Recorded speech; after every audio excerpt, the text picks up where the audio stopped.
ከምነግርሽ እኮ ብታዩ ያው እንደውም መጣ የኔ ፍቅር ጸጋ ሰሊ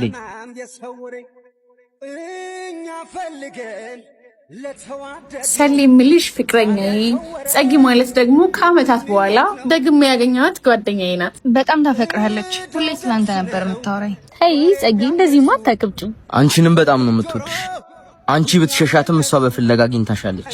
ስላንቺ አውርታ አጠግብ። ባይ ዘ ዌይ ጸጊ ማለት እንደዚህ አይነት ልጅ አልነበረች። ሳቂታ፣ ተጫዋች። ከተጠፋፋን በኋላ ግን ድጋሜ ሳገኛት ሙሉ ለሙሉ ተቀያይራለች። ስለኔ ከኔ በላይ የምታውቀው እሷ ናት። ተቆርቋሪ፣ እውነተኛ፣ ታማኝ። ደስ ይላል። በምድር ላይ ከባዱ ፍጡር የውሸት ጓደኛ። በዛ ላይ የዋ ልብ ላላት ኪዩ የዋ ልብ ያለው ጓደኛ ያስፈልጋታል። በደግነት እንድትጸጸት የሚያደርግህ አንድ ሰው ወደ ህይወት እስኪመጣ ድረስ አው የዛኔ ግን የዋ ልብ ፍቅርም ምንም ነገር አይኖርም። የተዋለልሽን ውለታ መመለስ ግዴታ አይደለም፣ ከሃዲ መሆን ግን ነውር። ስለ ቁጣው ከመፍረድ በፊት ህመሙን ብትጠይቀው ይሻል። አረ ግል ጨዋታ መጀመር በሉ። እኔ ቶሎ ደርሼ ልምጣ።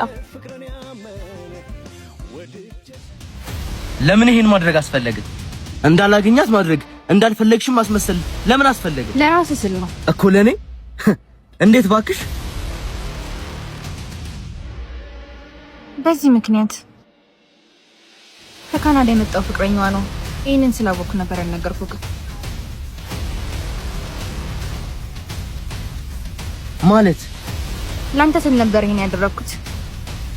ውሳኔ አንተ ነው።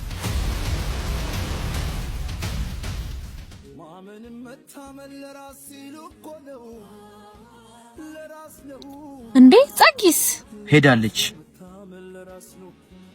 ያልፈለግሽ ለዚህ ነበር ስትንዘላዘይ፣ ወይስ ፍቅራችንን ጥለሽው ነበር ሄድሽው? ማለት አልገባኝም።